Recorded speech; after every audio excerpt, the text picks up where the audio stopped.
righty, good evening, ladies and gentlemen. Welcome into episode number 66 of Clark After Dark right here, live and direct on RaceON.com. Folks, we got a good one for you here this afternoon as we're excited about the 2026 racing season kicking off live and direct, and a lot of great things to talk about here over the next month or so before we officially get really back into the groove of racing season again. Folks, if you're a sports fan, in my opinion, this is the best week of the year. You've got the college football playoff starting on Thursday night with Ole Miss and Miami. Then, of course, on Friday, you've got Oregon and Indiana. You got the NFL Super Wildcard Weekend kicks off Saturday through Saturday, Sunday, Monday.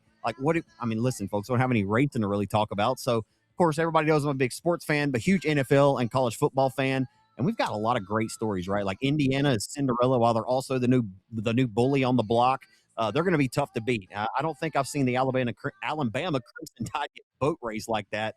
It was probably since the 2014 Sugar Bowl when and then Oklahoma took it to them. But anyway, I'm going to refrain from talking any more about Ole Miss or Lane Kiffin or LSU or any of that stuff here. I'm going to go ahead and welcome on my co-host of this podcast. He's Cortland Smith. He's from Alexandria, Louisiana. My man, Cortland, how you doing tonight, brother? LIVIN and friend, back on the school grind. Started back there after Christmas break. Absolutely enjoyed Christmas break. Love spending time with the friends and family and just getting to kick back and relax some. And we're officially Happy New Year, my friend. It's 2026. We're back live. And, you know, it's funny, whenever you first invited me on to start doing this full time, I was like, man, they probably going to keep me to the end of the year. And then lo and behold, we start 2026 and we wonder, it just time flies so fast, man. And, you always heard my parents and grandparents, I always talk about, when you get older, it seems that time moves that much faster. And by golly, it is scooting on by me, my friend. We made it to 2026. Ooh. Like you said, not a whole lot of racing action, but I mean, we officially kick off this week on the RaceON platform. I know we'll talk about that with the Texas Showdown. We got Wild West Shootout rolling up, man. I mean, it's just, we stumbled right upon it, like we sit here and we wait. We're like, man, racing season, like it's never going to end. And then when we get to the end, we're like, we don't want it to end. And then all of a sudden it's like, oh, we only had like 30 days off and we're back watching races on TV. They already ran the Tulsa Shootout. That was a heck of an ordeal that went on over there. Like 2,000 entries, whatever it may have been, like an absolute madhouse over there in Tulsa, Oklahoma. The Chili Bowl's rolling up. I mean, we talk about an off season, but there never really is one. So I'm excited, man. Happy to see 2026. We're still LIVIN and friend. We're doing great. Yeah, Arrowhead also got an event in this past weekend. Had 176 cars, I think, in the pits. So really good show for them. I think they ran 7 or 8 classes, but either way, I mean, they averaged, I think, around 25 cars per class. So pretty good. It goes to show that I think you can race in January. I mean, if the planning and everything's gone well, which I think they put that race together with like a week's notice. So, I mean, just goes to show that if guys are ready, like they want to race, right? Like they'll race year round if their stuff is ready to go. Everybody's kind of stoved up with the holidays and all. So, hey, man, it's episode 66, and like we do week in and week out here, I had Johnny Torres the other day. We did a little preview for the event taking place starting tomorrow night. Actually, they're practicing tonight down at I-37 in Pleasanton, Texas. But I had Johnny on the other day, was looking forward to maybe having him on episode 66. Of course, we don't really ever, Cortland, we don't have the driver that correlates with the actual number of the episode, but sometimes it just might fall into place. Like next week, 67, what are we going to do? We've already had Tim Crawley on before. Not sure if we'll have him on again, but maybe we'll have him on for a quick segment and see what's happening over in Mandeville, Arkansas. But hey, man, episode 66, and we've got some, I'll tell you what, man, there's a lot more quick nicks or quick 66s than I recall. First one I thought of, quick Nick Clicking like Nick Clickenbeard used to dominate Southern Sport Mod or limited modified races all around the great state of Texas. He's won a TMS a couple of times in his career. Really good racer. Of course, David Bonham, his teammate, also in that Chicken Express 66. You know I love Chicken Express. Also, Eli Ross was a number 66. He's a current Comp Cam Super Dirt Series racer, won Rookie of the Year. And, of course, mentioned Johnny Torres. And the Gila Monster, Ryan Gilmore, who has been absolutely killing in the USRA B-Mod division. Of course, won that 30,000 with B-Mod Bedlam at Arrowhead last season. I know you've got a 66 up your sleeve. You being a big Super Late Model guy, you are. I don't know who you got. Man, and just to put the icing on the cake for the 66s, give me the Greenbrier, Arkansas native French fry, Bill Fry. And if you don't know who Bill Fry is, well, the famous video, I think it was the 1997 Dream, where he went in there and wrecked Bloomquist after he had spun him out the lap before under caution. And you see a bombard of fans run to the fence down there in turn 4 at Eldora. Give me French Fry, Bill Fry. I don't know if they even call him French Fry. It's just what my dad always called him. He's like, that's Bill Fry. And I was like, Fry? fry, like French fry? And he said, yeah, French fry. And then ever since I was a kid, like we just called him French fry between me and him. I don't know if they call him that or not, but Bill Fry to Greenbrier, Arkansas, my man, that dude used to get up on the wheel. And I'm guarantee you give him a chance, he probably could still get a job done. Matt, well, he did. Remember, we just talked about him on this podcast. Remember when he won Yeah. in the street stock, the Hickamo street stocks at Lucas Oil Speedway Yep. last year? Dude came out of retirement and put them boys over his knee and gave him an old country tail spanking. It was something, dude. It was impressive. Like we talked about on this podcast for several minutes. And but yeah, dude, I call him Fry Daddy. You call him French Fry. I don't care what you call him. We can just what it all equivalates to is this dude. Is that even a word? He's a bad dude. Just a really, really bad dude behind the wheel of a race car. I think he's 60 something years old now, but still, like you say, LIVIN and doing it well. So hey man, that's a really good one. Like there's a lot quicker 66s than you feel like, and then you start thinking about it, like they just start piling up. And I'll tell you what, we could just have a race of 66s. It'd be a pretty good gig.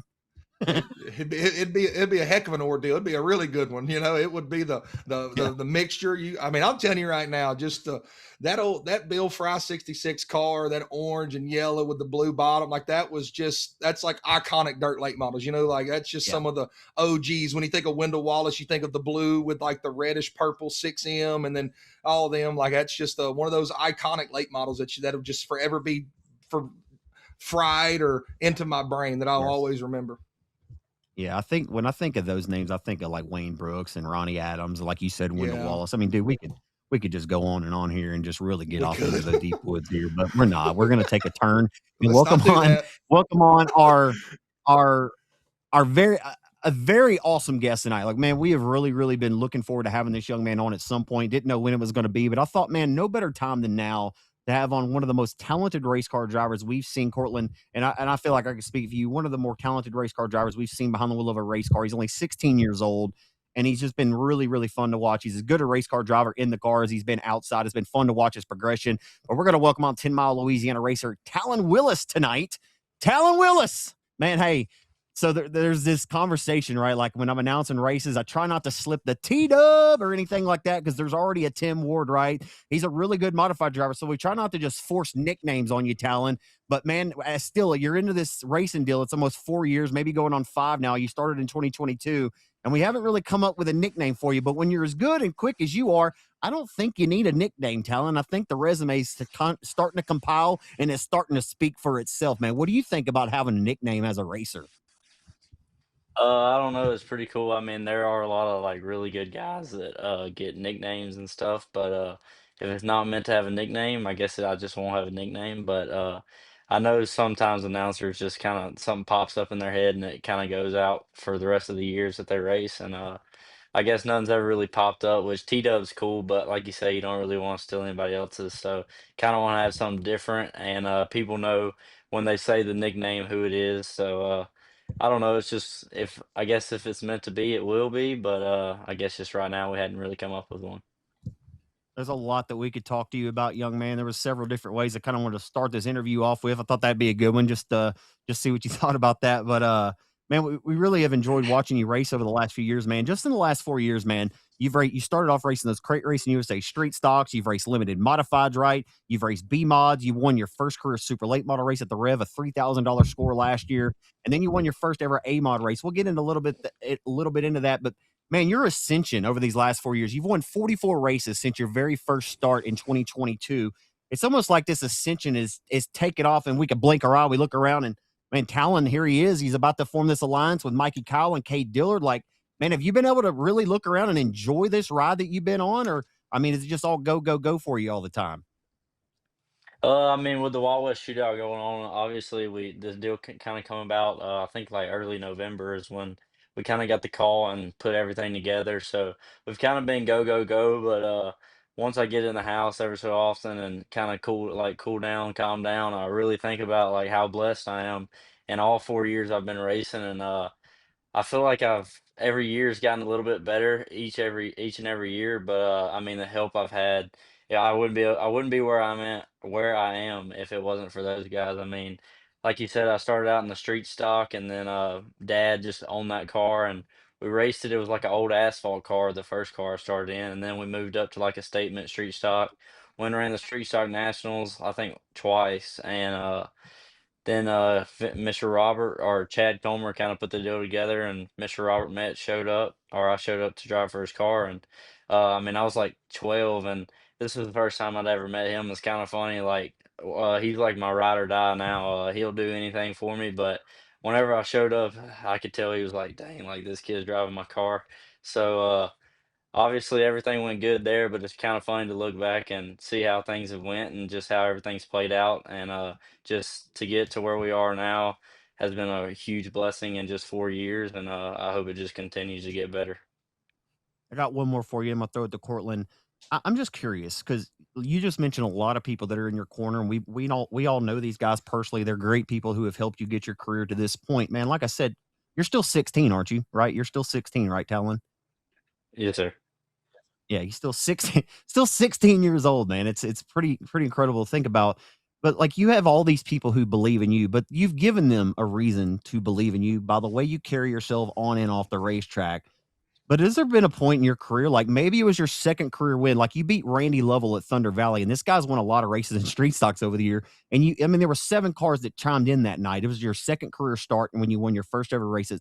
But has there been a point in your career when you look back, or do you ever just think or do you ever surprise yourself and you realize like this has all happened pretty quickly? Like your 2023 season was a breakout, but there was a moment when you kind of just like, okay, man, we're cooking something here. Like I think I can do this. Like, was there a moment for you personally where you're like, okay, I think I'm gonna be pretty good at racing these race cars? You know, granted, you've had a lot of people help you along the way, but man, it's been pretty good for you from the jump. Yeah, I mean, obviously, my dad raced and his dad raced, so I've been around racing pretty much my whole life, and so I mean, when you have good people behind you, I feel like it's your job to do good, and they provide me with good equipment, so it's kind of just really in my hands, and I just kind of put my head down, and over the like the first 2 or 3 years, obviously, you're still learning, so. Your work ethic isn't that good, but like, cause you don't really know exactly what you're doing, but I've just been preached time and time again that work ethic will beat talent any day, and so I guess if you can have both, that's awesome. But I just try to keep a really good work ethic, and I feel like over the last 2 to 3 years, I've been trying to learn as much as I can, pay attention. I mean, I've been on the road with Cade. I've been I guess putting in my time like I feel like I need to, but just so far so good. But I feel like my work ethic has helped a lot too, and just the good people that have been around me. I mean, not to brag on my work ethic, but just I feel like that's something that does help a lot for any racer and just in life in general. 100% correct on that, friend. You talk about work ethic and working on the race car. Well, let me go ahead and ask you, what's your least favorite thing to do racing related, and what's your most favorite thing to do race related? And if you got a funny story to add, the table is yours. But you talk about doing all this work. What is the first thing Talan Willis will raise his hand, be willing to do, whether it's on your car or whenever you go on the road with Cade? And what's the one thing that you're like, man, I ain't touching that for nothing? So this is kind of funny because you're a tire guy, and I'm not a big tire guy. Like I do it because I have to, and I mean the way I look at it is that's the only thing that touches the racetrack, so it has to be like really good. So but that's one thing that I don't like doing, and I don't know what it is because I did like I think I'm gonna have to do about 12 tires this week for the Wild West Shootout, and I've already did 7.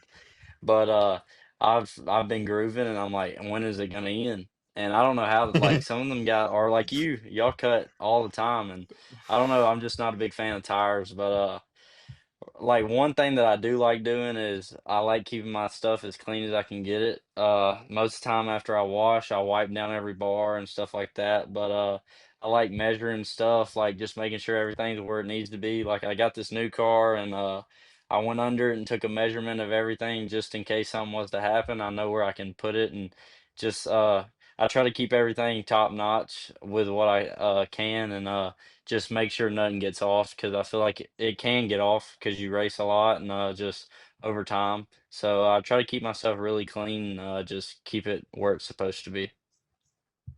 We'd be a one. We'd be a dynamic duo because wash day, you do it to get through it, but I absolutely hate it because when you're 6'3" and you're trying to get underneath the car and you're a big boy like myself, it ain't that easy.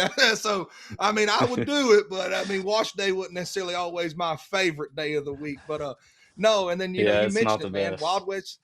No, it's not the best by no means. But you mentioned it, Wild West Shootout. It's right here on the horizon. I'm sure y'all leaving here soon. I'm just going to straight up ask you. You're heading there with essentially a new team partnering with Mikey Kyle and K Dillard Racing in the K Dillard house car. Like, are you nervous? Like, is there a nerve factor there? Because, dude, for 16 and everything you've accomplished, you've always been so calm, cool, and collective. I was there at Thunder Valley when you won your first street stock race. I've seen you progress. You make me feel old whenever we talk about how you started off and now we're here now and 3 years down the road and how it all portrayed. But I mean, like, are you nervous headed out to this deal? Like, I mean, I don't know. What are your feelings heading out there? You're not at Vado, which you had made a trip out there before. You know, the Wild West Shootout changes locations this year. What are your feelings getting to head out there?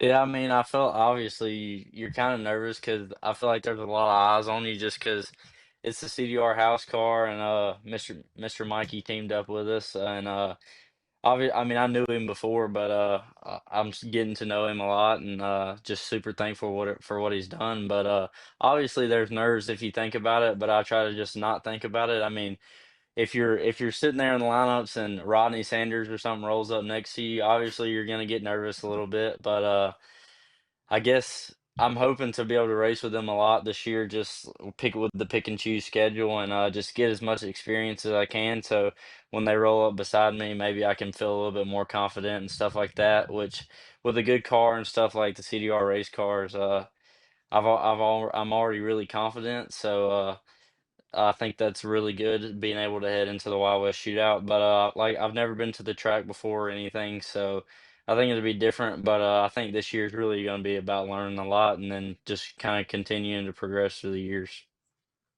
How many modified starts do you have now total? 3 or 4? 3, I believe. 3, and one of them was that Yes, win 3. from. Two with the USMTS weekend at Boot Hill, and then the one that the state championship. How much did you learn? I mean, storming from 13th. This is one of the things I wanted to ask you. I guess we can talk about that now, but like I was going to ask you, kind of wanted to still talk a little bit more about Vado, or it's not Vado anymore, the Wild West Shootout. But that win at Boot Hill, that had to have given you a ton of confidence. And I think that maybe the people that believe in you too, right, that are putting this car together for you, like Cade and Mikey, I'm sure because Cade was there that night. I mean, it'll watch you. I mean, it was an impressive performance, Telling him. I've been around the sport for quite some time, and it was one of the more impressive performances we've seen. Certainly in 2025, it was. You come from 13th, to win your what? It was your first Louisiana State Championship in a modified. You'd won it the year prior in the B mod. How much did that win for you though give you confidence that hey man, you can race these modifieds? Is that field you beat that night was a really really good field of mods? Oh yeah, that was one of the best. I mean, I feel like that's just about the best field you'll get in Louisiana with all the Louisiana mod racers and Mr. Jason, he kind of put that deal together with the mod, and we had a crate car before then, but he kind of wanted to do the mod deal, and he kind of left it up to me, and we wanted to do it, so we went for it, and we were able to get a win with it, and he was there for my first mod win, so that was cool, and that heat race of the weekend with the mod that I had won in the mod, I finished like dead last in the heat race. It was kind of like one lane, pretty hammer down, and I come in and I told dad, I was like, I really don't know what to do. Like I sucked honestly, like I wasn't that good. And we just kind of went with what we knew and just things fell my way like it could like it was a Cinderella story. I mean, it was everything played out just how it needed to be for me to be able to get the win. I mean, one restart, I was on the outside of Hennigan and got a really bad restart, and the caution come out, and I was able to redo that. And then I got a good start, and that got me to second. And then I was just able to kind of find a different line than Gaddis and able to get around him, and then just kind of get the win with that. But everything played my way in that race, and it was just really good. Was that your favorite win of your career so far? Uh, I don't know. The West Grigsby in the B mod was Yeah, really cool, or the super late model win, because the West Grigsby the first year I had a heartbreak. I yeah. was quick time in practice, or I was fastest in practice, and then set on the pole for the 6,069 to win, or 69.69, and was leading most, or led like I think about a quarter of the race, fell back to third, and then was coming back, tracking down the leader, and hit an infield tractor tire the second night in a row, and I beat myself up really bad for that one. And I wanted redemption, and I didn't get it with the limited, obviously, because they separated the B mod limiteds, but I was able to get the win, and that one's probably my favorite so far because I really had to work for that one. What one more for you here is, what is your day-to-day like now, right? Like, so tell the people who don't know, did you graduate early, right? Or you're just homeschooled now? I would probably be for the next year and a half or so, right? You'd be a junior in high school if you were still in public school, right? Yeah, so I went to public school up until, or I got out about 2 weeks before Christmas break, and I went homeschool. I hadn't started the curriculum or anything yet. I'm gonna wait till after the Wild West shootout. But so I guess up until my homeschool stuff starts, I wake up at normal school time like I normally would, and I go out to the shop. I get up about 7:30, hang out for a little bit, maybe eat some breakfast here and there. I'm not a big breakfast guy, but. Mhm. I'll get up and go out to the shop about 8 and then work till lunch, obviously, go get a little bit of a lunch break and then work till 4:30, 5 o'clock, and just kind of after that I might hop on iRacing and hang out a little bit if I have time, but just pretty much what I'm doing. And then when the homeschool stuff starts, I'll do homeschool for most of the morning and then go out and do whatever I have to do race car wise. And then So yes, I will have I guess everything I'll you're working on, have I'm sorry. no, go ahead. There's a little bit of a delay, I apologize. There is, I did not You're mean to good. interrupt you, that was rude. There's a little bit of a delay, I apologize, Talon. So what I was saying, everything you do though, like you're working at your shop throughout the day when you wake up, like, there any trips? Do you go to CDR throughout the week, or do you stay in contact? Like, you pretty much know what you're gonna do, you have a game plan, so when you go to bed the night before, you know what you're gonna wake up and work on that day at the shop, I guess?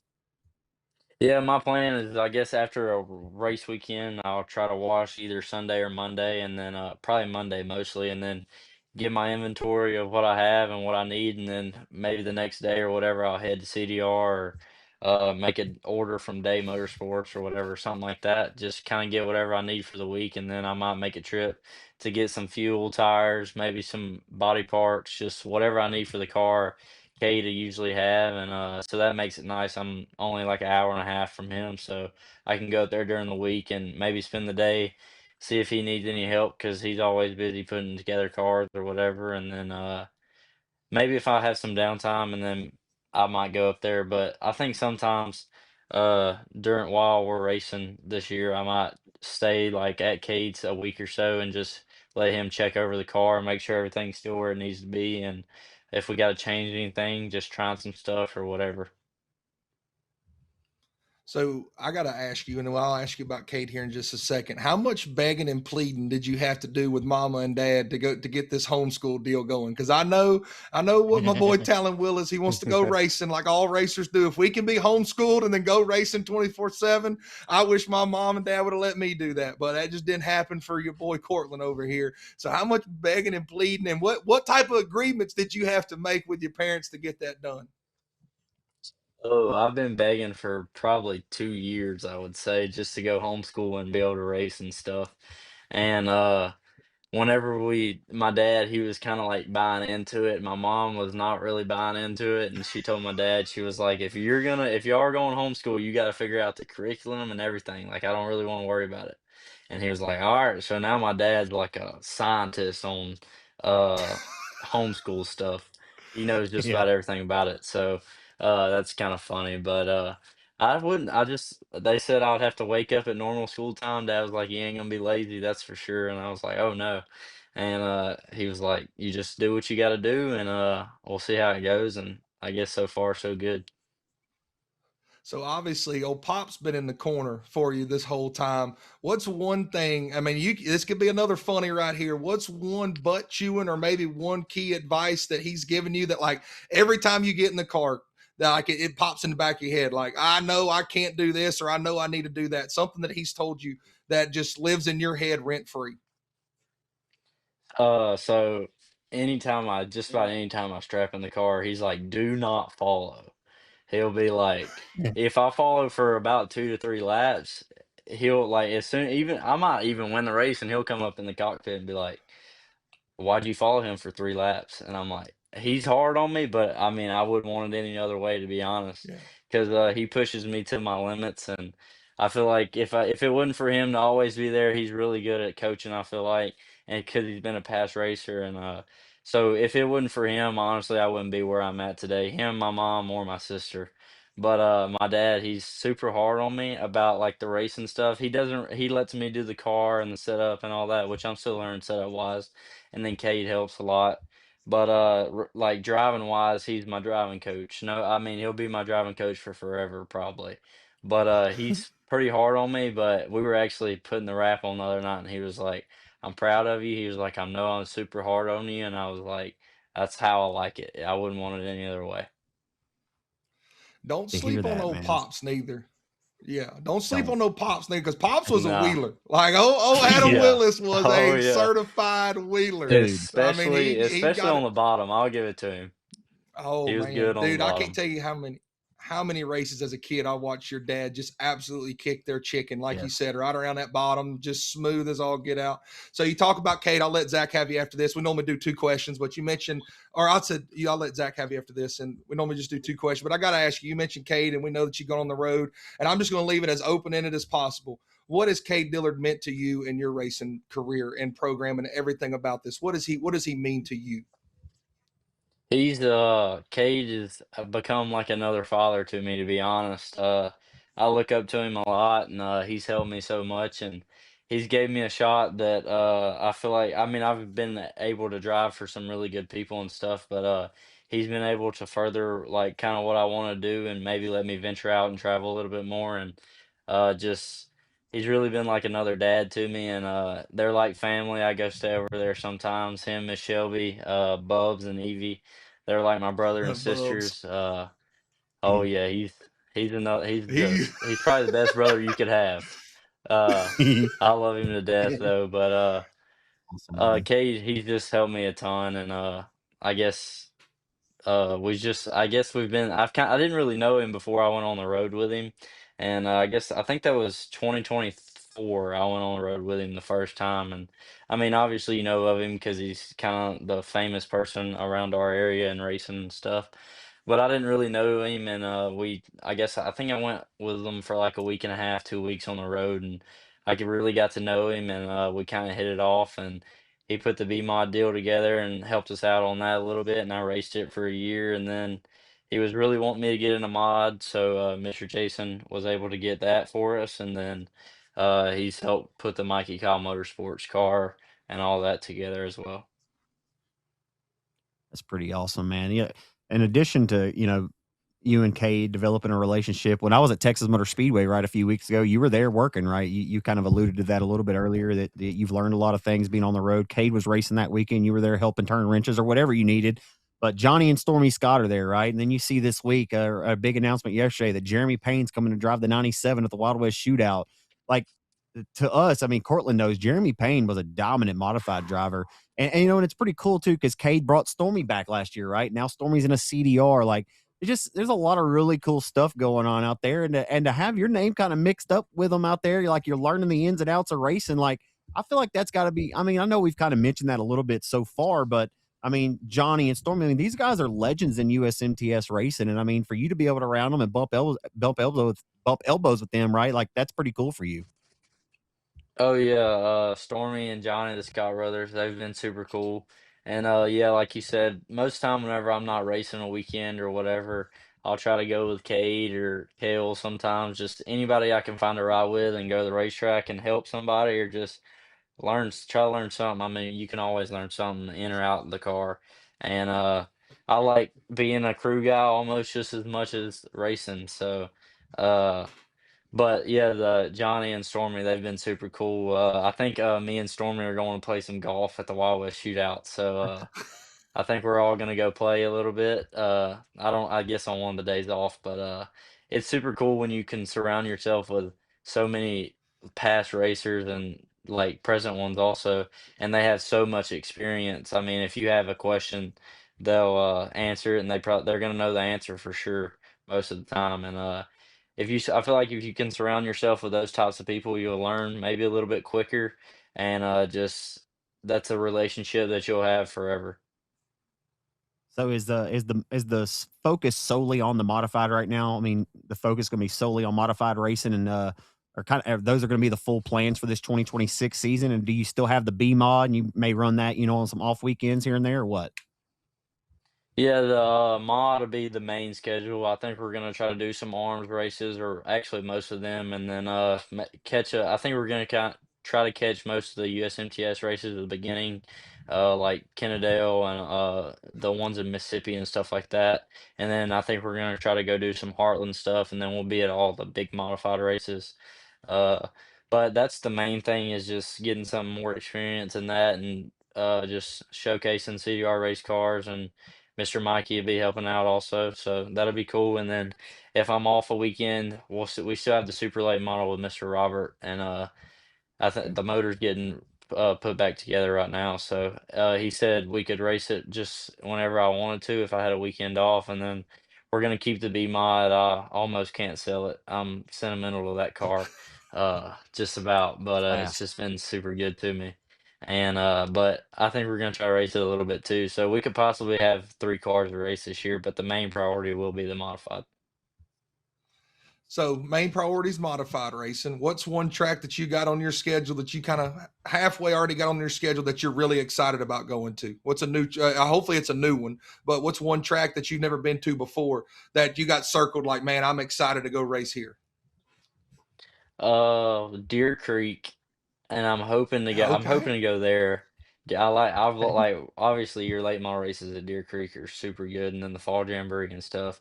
Deer Creek, probably Mississippi Thunder Speedway, and if I can go, I'll really want to go to the Masters at Cedar Lake.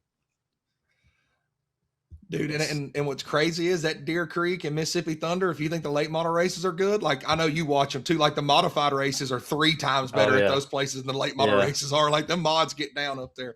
So you talk about your season and like getting the hop between the late model, modified B mod, and I know the modified starts were kind of sparingly, but was there anything that you learned running that late model for Mets this past year that you can easily transfer over to that modified and really progress? That you feel like sped you up even more in your driving progression to where you hop in this modified in 3 starts and you're kicking chicken at the Louisiana State Dirt Track Championship? Yeah, so I mean, I don't think any of the late model setup stuff can kind of correlate to the mod. I mean, there is a few things here and there. I mean, you got like your 4 link suspension and all that, but like driving wise, when you're in your super late model, like especially at like Booty or a smaller track, everything happens super fast, and that's been hard for me to like adjust to, because you're most of the time like in my B mod, it's not super fast, like mile per hour wise, and your mod can be fast at big tracks, but around here they're not running very big mile per hour. So when you get in the supercar, everything happens way faster. So then when you get in your mod or your B mod, it slows everything down driving wise. And I really think that has helped like tremendously. I think like driving wise, that's probably the super late model has helped me more than anything. It just slows everything down, and you got to worry about your air and all that. So I mean, that doesn't really correlate to B mods and stuff, but I mean, you got to learn that at some point, I feel like. And it's just, I've been blessed to be able to learn it at an early age, I feel like. And I still don't have it down pat for sure. That's one thing about racing, man. We never really have it all the way figured out. I'm sure Cade would tell you that, and really any good racer worth their salt. Like it's always something they're always trying to get figured out, and they're scratching their head about. Cade's off to a good start, winning at Arrowhead, $5,000 score in the late model the other day. Did you make that trip up to Arrowhead the other day, or no? Did you stay back at home? No, I stay back home getting the mod ready and stuff. We had a lot to get ready. I got you. Um, I meant to ask you this earlier, Cortland, and kind of mentioned it, but I thought it'd be interesting to, which it makes me feel old. This is how old I feel like I'm getting, Talon, is because we got you right here on my podcast right now. I'm interviewing you, but I had your dad on, I think may have been 2015 or 16. You can find it on social media. If you type in Adam Willis, Zach Clark, I'm sure it'll pop up somewhere, but I did a probably hour-long interview with Adam after he won a 5,000 win limited race at Kennedale for the Summit Racing Shootout or something. But anyway, it makes me feel old. But do you ever watch any old Adam Willis racing tapes? Like you ever watch old racing tapes of your dad? Uh, I can't really. There's not really very many, I guess. I mean, I'm sure you could go back on RaceON, but I was at the track a good bit, to be honest. But I mean, up until I was Yeah, probably 8 to 10 years old, I didn't obviously don't really pay attention. You're playing racing in the dirt and stuff like that. But yeah. I wouldn't necessarily say. But I have went back and watched that podcast before.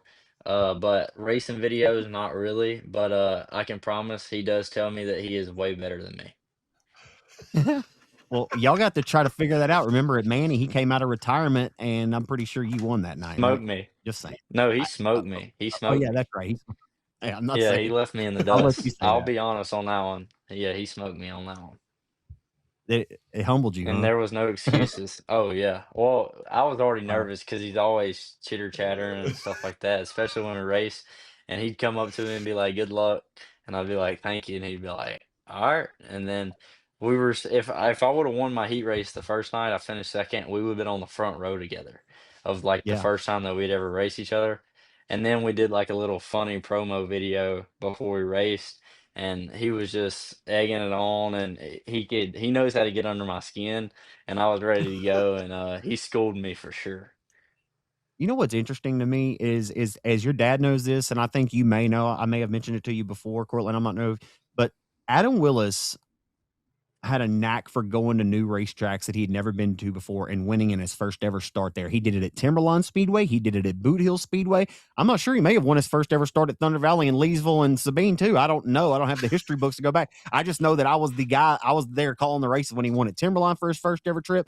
And you did the same thing, right? You won at Boot Hill your first ever start, and you won at Arklatex your first ever start. I don't know how it went for you at Manny, but you won your second ever start at Thunder Valley. They always say apple doesn't fall from the tree, like father, like son. Like that's pretty cool, man. You know, like that's you don't see that very, like Scott Bloomquist used to all Cortland, you know, Scott used to Yeah. always talk highly of himself, that I have a 75% win percentage at racetracks I've been to for the first Yeah. time. Like the fact that you can go to a racetrack and figure it out so quickly, right? Like, did you surprise yourself when you went to Arklatex and you went to Boot Hill and you won your first start there? Yeah, for sure. I mean, when I showed up to the track, whenever I showed up to Boot Hill, that was like, I guess, kind of one of my first times to like actually look at the track and pay attention to it. And obviously, when you walk up to it, you're like, how am I going to figure this out? But with a good race car, that helps a lot. And that year in the 955, the car was really good, and Mr. Chad just set it up how I liked it, and which I will say the iRacing stuff has helped a ton too, because I did that about a year or two before I raced, and that helps a lot. Just being able to kind of look at a track and see how like kind of what the line shows to be and all that type of stuff. But yeah, I was super surprised to show up and win the first. I guess I was swept the weekend the very first time to Boot Hill and stuff like that. But I was super surprised. You really think so? iRacing, I mean, do you truly believe that iRacing has helped I know we've talked about this in Victor Lane various times over the last few years, but to tell it here, I mean, do you truly think that iRacing has helped speed your learning curve up? Oh, 100%. I mean, I'd never drove a big car. I'd only raced like a go-kart like 3 times, and then I cried every time I got in the car, and I didn't like racing at that age. I was like 3 or 4. And then Dad got me a like a 600cc micro at whenever I was 9, and I didn't really want to even race then, so we sold it. And then he got me iRacing Christmas of 2021, and I like fell in love with it. And I would like race every day, almost all day, as soon as I would get home from I remember. school. And that sped my learning curve up, I feel like, a lot. I mean, obviously I mean, this is my iRacing setup for the most part, but like you can't feel anything. You can only feel through the steering wheel. But and you can't really feel much out of that. But I mean, learn how to restart, learn how to choose what line's the fastest, throw sliders. I mean, just all your like fundamental stuff definitely helps a lot. Talon, you know what would be real impressive right now is if you fired up an iRace and you were racing while we did this interview. I think you should do that. I think you're talented I think you enough. can You talk kick while he's everybody's doing it. butt in iRacing. Like, I mean, I think he could do it. Like, I mean, Hey, I got full faith in you. I remember when he Go ahead. first I mean, came and I made his first. could. Do you remember Talon? Like we Yeah. were giving you setup, like Carl Kilgore, we were giving you Oh street stock yeah, setups, and yeah. then you beat us on our setup. And Carl goes, "Who is this kid?" I said, I think he might be pretty good. That's my boy Adam's son. And the thing is, you were still racing under Adam's name on Yes. iRacing at the time. So Yeah. we Yeah, I were was like, I whenever I wasn't was sure. young. Yeah. Yeah, I wasn't I would sure if like it was wreck Talon or everybody. yeah. He said I would wreck Well, everybody. Yeah, I But you would were wreck everybody fast. and they would be mad at like Adam Willis, and then I finally got my name changed. And that was like I used to like not really care on iRacing, but now I take it like super serious. Or I used to, now I've kind of not really. But like the first 2 years I'd go in there and door somebody and they wouldn't really know who I was. And then I was like, oh my bad. It's funny looking back on it because it was wild. Oh, the funny thing about it is when you go in there and door somebody, and then they look up Adam Willis on Facebook, and they see your dad, they're like, "Oh, I ain't like I'm not going to cross paths with him." And then Talon mics up, goes, "Sorry," and it's like, "Well, that's not the same guy I seen on Facebook, or if it is, he's got a funny voice."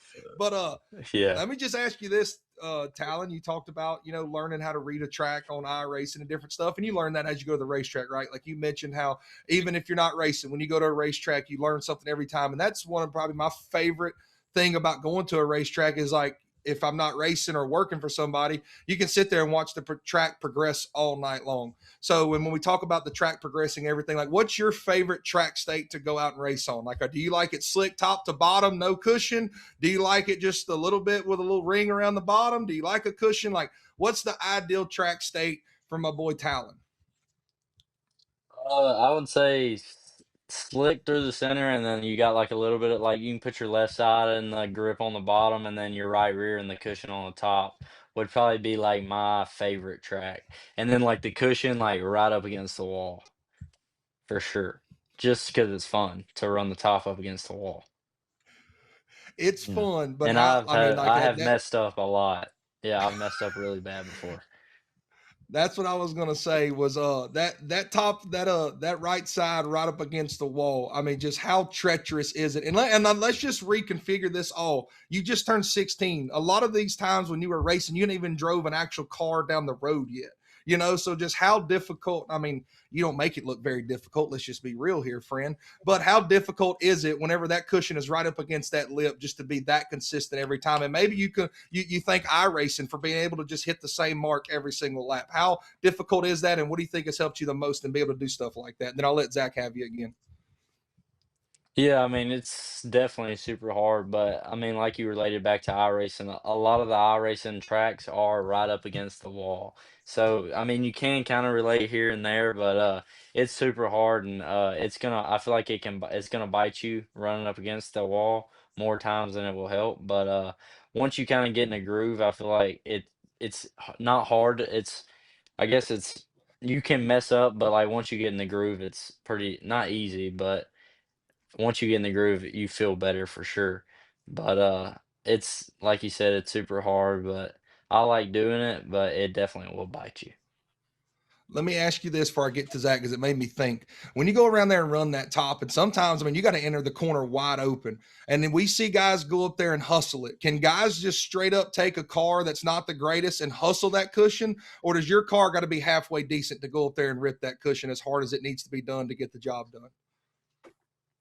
I think your card can be halfway decent if you're Bobby Pierce, but I feel like Bobby Pierce, Josh Rice, like them dudes are really good at ripping the top. Bobby Pierce is the best I feel like anybody's ever seen, to be honest. But I feel like for me personally, I need a halfway decent car because I can't just go. I don't have enough experience just to go up there and pound the wall. Like I still need a little bit of cushion. And I need to be confident whenever I enter the corner and stuff, which is what I feel like Bobby Pierce and all them, like they're confident with their race cars and they know where they can put it to be able to go do that type of stuff. Pretty impressive, isn't it? I mean, we're talking to a 16-year-old. Like, I mean, and I try to be careful, Talon, blowing too much sunshine, but like, I always talk about credit, giving credit when credit's due, man. It really, to think about, let's just put in perspective. Like, let's just say you started your racing career tomorrow. You know what I mean? Like, you would still have a head start on a lot of kids that are your age looking to start a racing career. But most of these racing careers aren't getting started anymore at 16 years old. Like, by that account, you're already late to the party, right? Man, this last 4 years, like this is really, really going to pay you dividends, I believe, going forward in your racing career, right? And I mean, just all this time, right? With iRace, there's so much more seemingly available to you youngsters now than what they had back then, right? Like back then, they just kind of threw you to the wolves, right? You race the big dogs, and I know that's kind of how you've done it, but there's different ways you can come up in through this sport, and it's always interesting. That's one thing I love so much about this sport is everybody's path and everybody's journey is differently, right? And there's no perfect path to get there, right? There's no perfect path. But I know you're on the right path, young man. I do know that. I know you're on the right path. You do everything the right way. You're respectful. Man, I'm not ready to end this interview just yet, but man, just in the midst of it, like we are really, really proud of you, man, for how you carry yourself and for where you're at in your career, man. It is impressive. So let's get to the Central Arizona Speedway real quick. I don't know much about it, so I assume you don't know much about it, right? Like I'm sure the only thing you've seen on it are videos, and all the comments I get from racers is like, this thing ain't gonna race as good as Votto. That's what everybody says. Now I could be wrong. That's just what drivers are telling me. I know Rob Mosley, good buddy. He listens to the podcast. He says that Central Arizona is not going to race as good as Votto. I don't think he's being negative. He's just being a realist. I don't know. What do you expect when you go over there? Have you been watching videos of the Central Arizona Speedway? I mean, I know we're all excited to watch it in a couple of weeks, but you had experience at Votto. Now you go to a place with zero experience. But is that kind of fun for you? Like we just talked about you do so well at racetracks you've never seen before. Again, no pressure. Go there and run your race. But are you excited about going to this Central Arizona Speedway, a new racetrack to you? Oh yeah, for sure. It's kind of funny that you say going back and watching videos.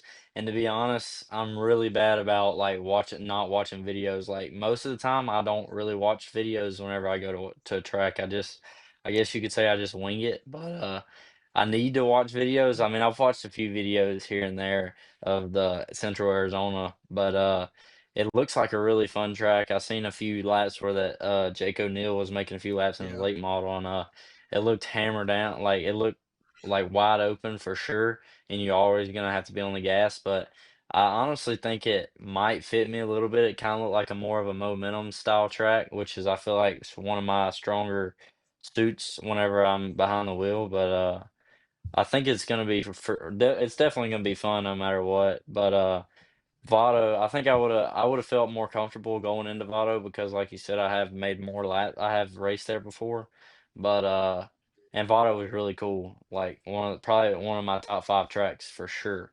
But I think it's gonna be really cool to go to Arizona and just hang out with everybody. And we're gonna be there for almost 2 weeks, and it's just gonna be a fun time and get to hang out, like I said, and just hopefully we can have some good runs. Was going to ask you this earlier, and I'll just ask you this because I wanted to ask you at some point. We asked you about Central Arizona, but as far as all the racetracks you've raced on so far, I think fans would want to know this answer, and it's okay to give an answer. You don't because you're not singling any one particular track out if you don't mention them. But what is your favorite racetrack to race on, and why? Springfield Raceway. Uh, Oh, I like that. First off, I like that. the pit meeting with Mr. Jerry Hoffman, Yeah. He's a it's wild the best man. pit meeting you will ever go Yes, to. I promise. I'd never been there before, and we walked up, and he's I like, love that. who flipped a car?" And he'll hand you out $100. Like super cool guy, and Yeah. but I mean, whenever I went, I had some pretty bad luck. Oh, I put it on myself actually, but I hit the cushion and fell off the track. But that track was like super fun. It was racy from top to bottom, and he's got a little water truck, and after just about every race, he's going to put a little bit of water, and he always makes sure the track is going to be better. Like it's not going to be ever won't be a one lane track for sure. And that's honestly probably my favorite track so far. Man, I agree with you. Pit meeting's awesome. Mr. Jerry's cool. Man, they just got too many rocks in that place. Like, dude, I'm telling you, they be cutting tires left and right. I don't know if you cut a tire down, but dude, I'm telling you, anytime we went there, tire guy over here, I'm crossing my toes right now just thinking about having to go to Springfield Raceway. That place just got some rock. That's my only downfall for it. That's the only thing I got down for it. But to throw it back kind of to Central Arizona, I know not that Zach necessarily got off topic there, but is that I mean, I know you went to Vado. I mean, let's just think about it outside of racing. Like, is that the farthest west that you've ever traveled yourself? Because, I mean, that's one cool thing about racing that a lot of people don't really, they talk about the glory of it, but they're not the ones that's going to get in a truck and drive 19 hours over there overnight, probably. But is that the farthest out west that you and your family have ever gone? And because of one of the greatest things about the Wild West Shootout is you have those off days. Like, I remember when we went out there with Bagley, we would go to Top Golf, and literally the entire row of Top Golf is, I mean, we're Jake, Tim, Cade, Stevie was there. I think Johnny Torres was even there there playing Top Golf. Bobby Pierce and all them's going down there. So you head that far out west. You're in Phoenix. Is that the farthest out west you've ever gone? And I know you mentioned playing golf with the Scott brothers and them. Is there anything you got planned on those off days to go do? Yeah, it's definitely the farthest west. I think it's 18 hours, and I think we're gonna leave tomorrow around noon and try to get there, I guess, Friday morning sometime. But I think there's a golf tournament like with all the drivers and stuff one of the Mm-hmm. days off, but I don't know if we're gonna do the tournament because I don't think our team's that good. I think we're just there to have a good time. But I don't know if we're gonna do the tournament or not, but we're gonna go play golf sometime. I think somebody said Cade was bringing his clubs. I don't know if he's a golfer or not, but it's gonna be fun for sure. Nobody's really good at golf, but we might hit up a Top Golf probably, and then I don't think we're too far from Phoenix, and I'm sure there's plenty Yeah. to do there. And then I know there's gonna be some barrel racing and stuff like that in the infield. Heck yeah. So sitting here, your strategic planning, and Zach kind of mentioned it, and I'll let him go back to you because maybe he can relate it a whole lot better than I can. But there's no right way to do this in racing, correct? Like to get your career to stardom. And let's just be honest, from Louisiana, it's difficult. I mean, there's very few guys that come out of here, and I'm not saying that we ain't had the talent. Like you think of Kenny Merchant, the guy that, I mean, he went out there and he hit the road and he done well for himself. And then took a guy like Cade, and he's worked really hard to get where he's at, met up with Shane Sprinkle and able to make this connection happen. I mean, what do you have a strategic plan to possibly, like, is there steps like we're going to go this year and then next year and then the year after that? Or are we just year by year, we're going to go tackle this modified and see how it goes? Or is there a strategic plan for Talan Willis? I know you're 16 years old. It's hard to plan out your life from here, but is there a plan to the madness? I mean, honestly, you try to make a plan and but you never follow it. I mean, we've tried to play it out to make it a Cinderella story, but it's hard to make it. I mean, we've changed so many things over the years, but I would say the end goal is to be a professional race car driver and whatever dirt track, I don't know. Heck, maybe NASCAR, but that's probably out of the question. But Uh, even if I you're, don't make it no, as a driver, I really want to be like in the motorsports, and I actually like being a crew guy a lot. I feel like the crew guys for sure, like being around them, they work super hard all the time, and they definitely deserve all the credit, like behind the scenes for sure. I mean, if you don't have crew guys like on the World Outlaws and all that tour, it's hard to do it for sure. So they definitely need credit when credit is due, I feel like. But it's I want to do something in the motorsports industry, and then I don't know, hopefully retire as a racer or whatever, and I don't know really. in a perfect world, if everything went Talon Willis's way, right? If all the right people see you, you win races, you do the things you feel like you're necessary to do. Where and again, no pressure on you, young man, right? We're this is just it's just us talking, right? Like this is no pressure. This is just all hypothetical because listen, when we say this hypothetically, and I almost stopped you a second ago when you said that's almost out of the question. I don't want you to ever give up on your dreams because of your age, young man. Listen, I'm 37 years old, and sometimes I look around and feel like life has passed me by. Okay, I really do. I look around and I'm like, I'm not ever scared of dying. I'm scared of not living. Right. So I try to live the best that I can every day. Okay. And I'm not here to give you advice. It's just, man, to hear you say you're 16 years old and you're throwing the NASCAR out of the question. I get that. I mean, it's almost hard to even think that that could be a possibility being from Louisiana, as you almost feel like all the chips and everything are already stacked against you from the front. But I'm gonna tell you, young man, you keep dreaming, man. You keep dreaming because the sky's the limit. Please don't ever give up on your dreams. But to get back to the question at hand, where like if everything were to go your way, where do you want to be in 5 years? Like when you're 21 years old, would I mean if things go your way, would you like to be racing elbow to elbow with Bobby Pierce on the on the World of Outlaws tour or racing against, whoever on the Lucas Oil tour? I mean, wherever it is that where you want to be? A super dirt late model racer full time? Uh, for sure late model, but if we're being hypothetical, I say go win USMTS tour 1 year and then hop in a late model and go win the Lucas Oil or World Outlaw Touring Series and just I guess shock the world. But anything's possible the way I look at it. I mean, if I feel like if you put your mind to it, you can do it. And You can. but if we're being hypothetical, USMTS, maybe a USMTS Touring Series win, and then go win Lucas Oil Late Model Dirt Series, and win the World 100 for sure. Ooh, see, I like where we're headed. I like where Like we're headed. Hey, Let I me tell want to you do that. something. That's my dream race, like to win no matter what. If I can win the World 100, I don't have to ever win a race again. hey, Love you, that. you notice he said win the World 100 and not the Gateway Dirt Nationals. That just fits my argument. The Gateway's not a Yes. crown jewel. Yeah. Okay. No, I'm sorry. I just took a jab at everybody. Sorry. Go back, Zach. So at the very beginning, I was going to start this interview off with this. So when I announced your name, a lot of times when it's signed in, if you pull up my race pass right now, it'll say Elizabeth, Louisiana for Talan Willis. I've always said 10 mile, not because I like to be different, but because when your dad raced, I always said it's Talan Willis, the X File from 10 mile, which sounds goofy, maybe. I don't know. I just thought he was an alien, so I called him the X File because he was on a different level than most guys most Saturday nights. So I called him the X File from 10 mile. Again, we talked about I ain't come up with a good nickname for you yet, Talan. But so do you rep Elizabeth, Louisiana? Where are you representing? Are we representing 10 Mile? And where does the 10 Mile come from? Is there even such thing as 10 Mile, Louisiana? And is that why your number might be 10M? I'm trying to put the puzzles of the pieces together. The pieces of the puzzle, sorry.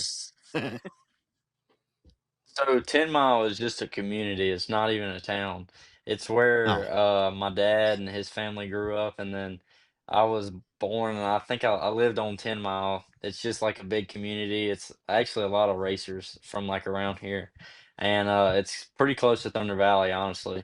But I guess I grew up there till I was 3, and then I moved to Elizabeth, which is the closest town with a school, like a public school and all that. So I've lived in Elizabeth since then, but 10 miles cool with the 10M and stuff. That was my dad's number or my grandpa's number, and then my dad's number, and he told me I could choose a different number, but I just like the 10M a lot, so I kept it, and hopefully I can keep it for years to come. But 10 Mile, like I said, is just a community, but I guess it really doesn't matter where I'm considered from. 10 Mile is definitely cooler, I feel like, but if people say Elizabeth, that's cool too. Because yeah. Elizabeth is a tiny town too. So half the people Yeah. probably never even heard of it.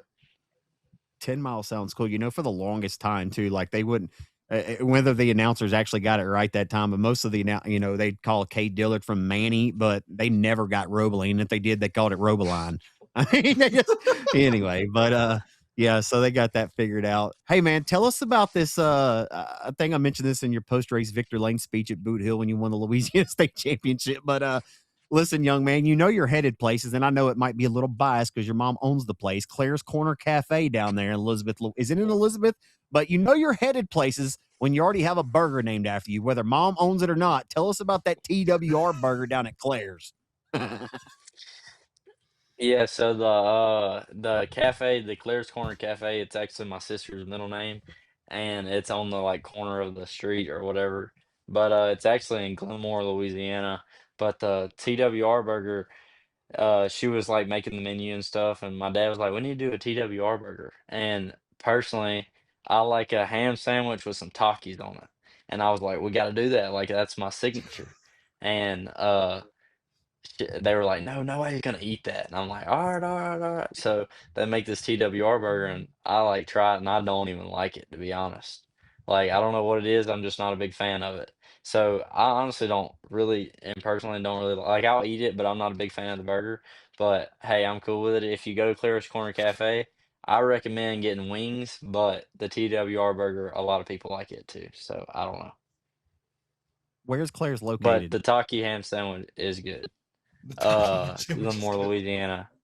Yeah, It's in it's Glenmora. really good. Okay, Yes, sir. awesome. What else you got, Cortland? You got anything for I this was going to, youngster? Sorry, I didn't mean to put you on the spot there. I just no, no, you're good. I got to ask you just because, I okay. mean, I don't even know how to word it. I need your best for my boy Colby and Donnie. And if the people don't know, Colby Richmond works for KCDR. Donnie Peterson. I swear everybody probably thinks Donnie and Kate are brothers by now because they're probably one of the longer tenured crew chief driver 10 pairings in the years world.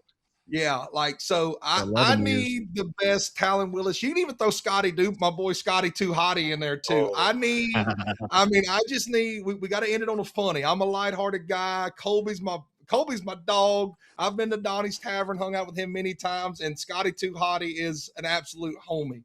So I need the Yes. best funny that you can tell on the podcast. It's not going to get you in trouble, because when you get on that road life, you'll probably end up doing something that probably don't need to be told out loud. But I think they kept you under wrap. But let's just go ahead and lay it out there. I need a good funny. It could just be one of them or all three of them, because I've heard the stories that come out of CDR with them three, and they say it's a hoot and a holler every day around there. Oh yeah, there's always something going on with old Scotty. Scotty's the goat at I CDR, love I can him. Scotty's promise. He's the man. But I don't really think I have any funny stories. The funniest one I can think of is when Colby wrecked his car at the Fall Classic, giving the thumbs yeah. up and stuff. And I Uh, texted him and was like, "Dude, is the car good?" He was like, "Oh yeah." And then I went to the shop the next week and the whole front end's off of it. He's welding on it. He's like, "I don't even really know how to weld." I'm like, "Well, at least make it safe." And he's like, "Oh, it'll let's be make fine." safe. Yeah. But Let a that's really naysayer Colby. know. Yeah, Colby's the lot. I mean, he's the cool guy for sure. Like he's always doing something funny. But Donnie, he's pretty chill. Donnie he can grill, I could tell you that. But Yeah, he can and slap. then Scotty, he can do just he can put anything together for sure. He can make anything work. He's good at putting the car together and all that. Go ahead, Zach. Good bunch. That's a good bunch over there, ain't it? Like, there's a bunch Gosh. of good.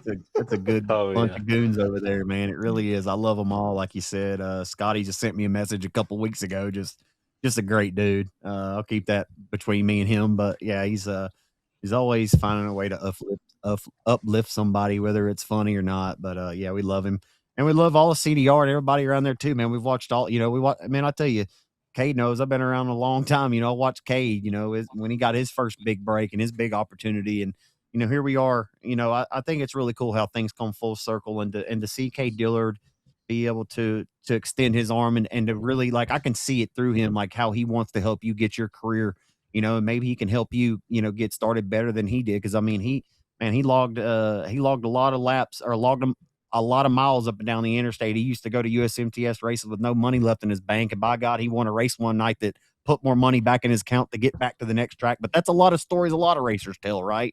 But man, it's really cool that you have good people like him in your corner, because man, I know he really believes in you. And for good reason too, man. You've continued to put your name on the map. You continue to win races. You're an awesome kid, man. You really are. You're respectful on and off the racetrack. And I think that's what a lot of people really, really enjoy about you the most. And you come from good stock, man. You got an awesome family. You got a great sister. There's just a lot of great things that you're just a really blessed young man. But let me tell you, man, having said all of those things, you're the one at the control. You're the reason why we say all of these things. Like, everybody says all these nice. Well, listen, because you're the one in control. You're the one in control of it. All right. And man, we couldn't be any prouder of you. Honestly, Talon, we're very, very proud of you. Just keep being you, man. Keep being you. And I tell you what, I really believe it. The sky's the limit for you, young man. Thank you so much for your time tonight. And we're really proud of you. Can't wait to watch where your career goes from here, man. Thank you so much for your time. Yeah, thank y'all. I'm super undeserving of it, I feel like, but I guess I'm the name that gets put on in the front of it, but I couldn't do it without all the great people that support me. So just huge shout out to them, and thanks for having me on the podcast. He's so good, Cortland. It's like he's programmed to say that, I'm just saying. Hey, thanks a lot, Talon. You're awesome, man. Good stuff Thanks, tonight, cuz. I man. appreciate it. Yep, have fun. There he is, folks. That's 10 Mile Louisiana racer, the son of Adam. That's Talan Willis, man. Just an awesome kid, is he not? Like, I try to be careful. But then I remember he's 16 years old, man. So I try to give him a word of encouragement. Like, he really carries himself like he's in his 20s, right? Like, he's very mature for his age. Oh, 100%. And I mean, you could tell that from the first time he sat behind the wheel of a street stock when he raced. There really wasn't no learning curve. Like, he hopped in there and showed racecraft of a dude that's been racing for 6 or 7 years. Like, it was just it was like a fish to water. When you grow up with a family like Adam, it's obviously in his blood, and everybody around there. I mean, that's what they did. You went to Thunder Valley Speedway and you went and did stuff like that. And he grew up around the racetrack. And I'm telling you now, I wish I would have, we kind of alluded to it some, but, going out on the road with Cade like that, man, like, I've told countless of people. Like, I wish I would have went my little short tenure with Bags. I wish I would have done that when I was in high school. And every single summer I got out, I would leave with him and go on the road. He was still running World of Outlaws at the time, and I would have got to go to 30 races. But if I could have started my racing career now with everything that I know, to back then when my dad just threw me in a car because I've been asking to go racing. Like, he's gaining so much knowledge from all these people outside in his network. And it's like you said, he's at the control of it. He could go out there and be a dummy and lose all the respect of everybody and nobody want to, help him. But it's just his network of people, man, just everything, like he says, he feels like he's undeserving, but you listen to an interview like this and you don't think you're talking to a 16-year-old kid who's a junior in high school that's going to be homeschooled. It's really amazing. And he's just taken to this racing like no other. And we could sit here and pump him up all night essentially, but he is, the breaks have gone his way. Like, at the end of the day, you'd rather be lucky than good any day of the week. And he's good on top of being that little bit of lucky to have the right relationships and everything go.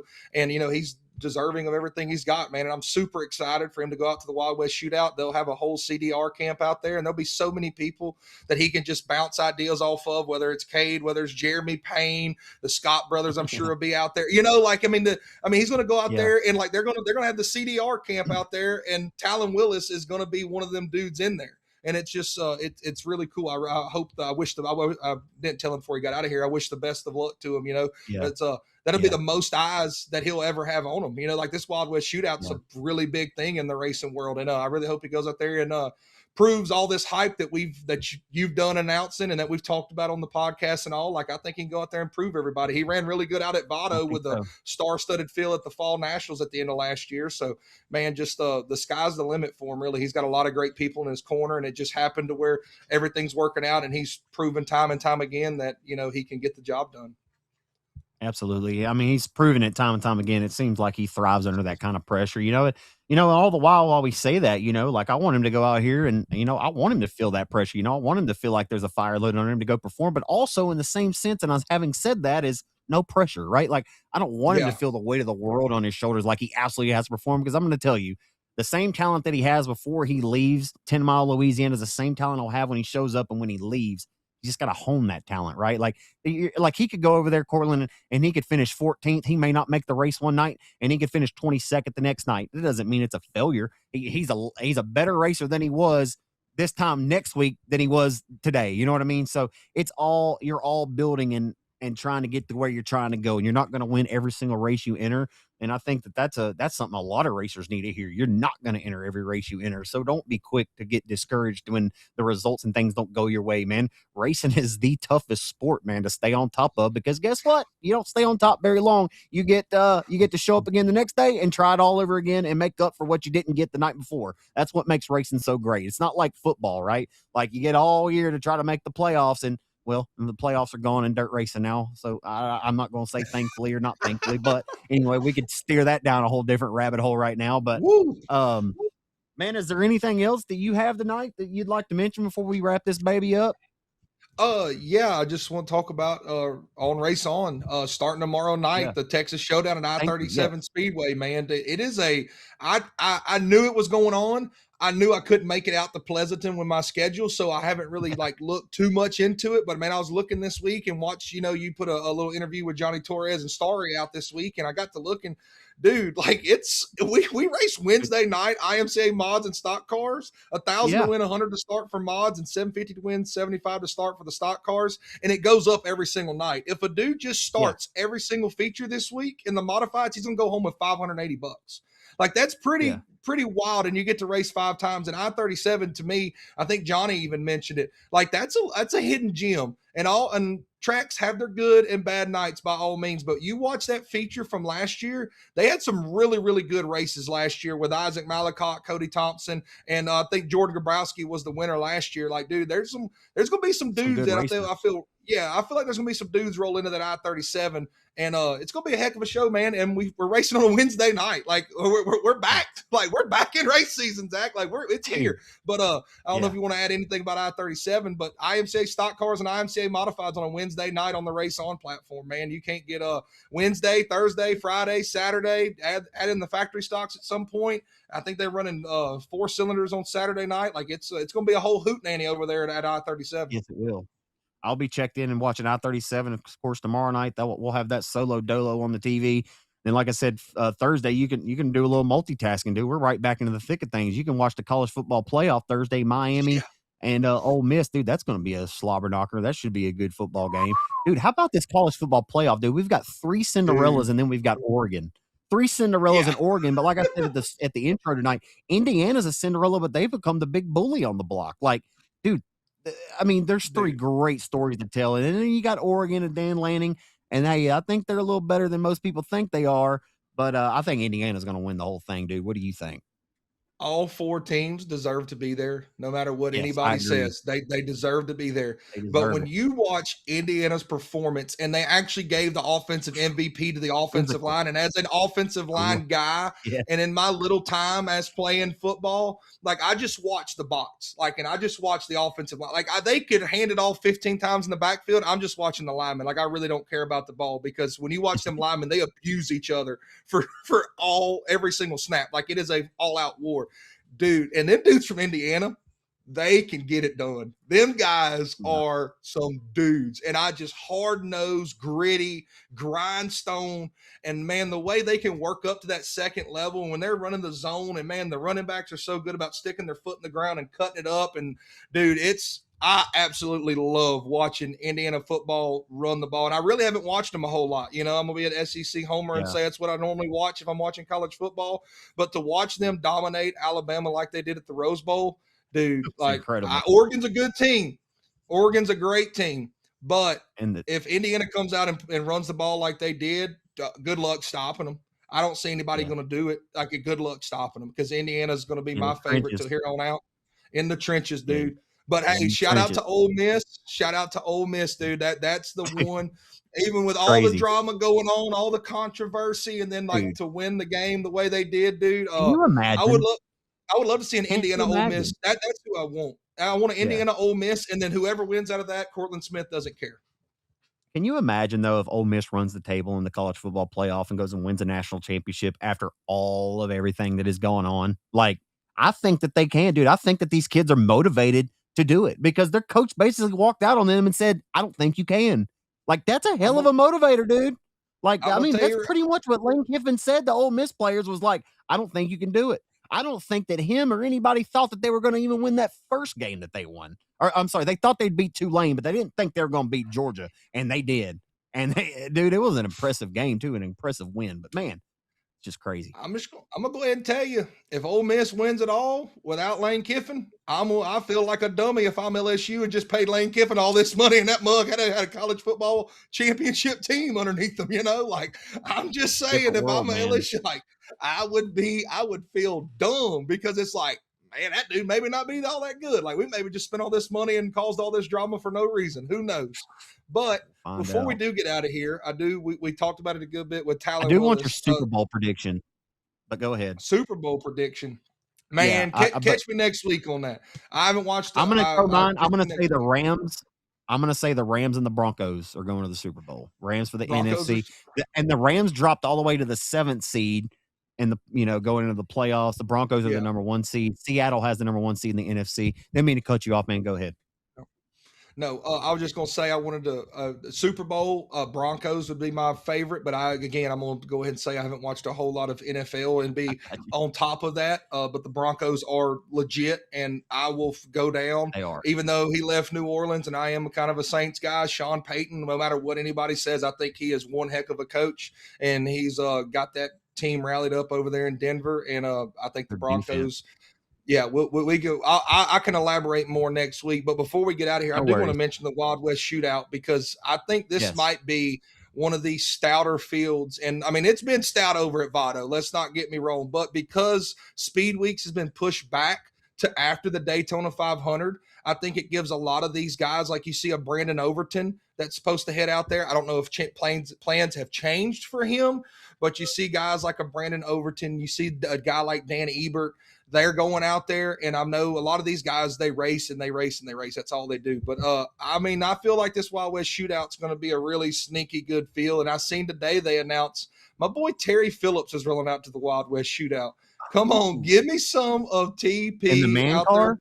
I believe it's going to be in the man car. That's the picture they posted. I'm just going off of Yeah. what the social media gave me. But you even got Amelia and Layla Eisencheck rolling out there. You got Chase Younghands going to pull up out there. Jake O'Neill's going to be there. I mean, that's just the local guys. I mean, you got your Albertson, your JD, your Huddy, your B5, your Turbo, your Troutman. I mentioned I mentioned BP32 yet. The 97 is going to be there. Ryan Gustin. I mean, like it's going to be a very That a very good field, and it's always done that at Wild West Shootout, it man. is. Votto, I've been like, I think one time when we went out there, they had like 54 cars one night out there, super late models. When we were out there one time, like it always pulls a really good field, and it's a very laid back environment. Like everybody seems to enjoy going out there. Now, by all means, if stuff happens and then you get mad, you get mad, but it's a really cool vibe to go out there because it's kind of, they use the analogy preseason, but we're racing for 25 grand night one. This ain't no preseason. Like we're getting down to the business pretty quick,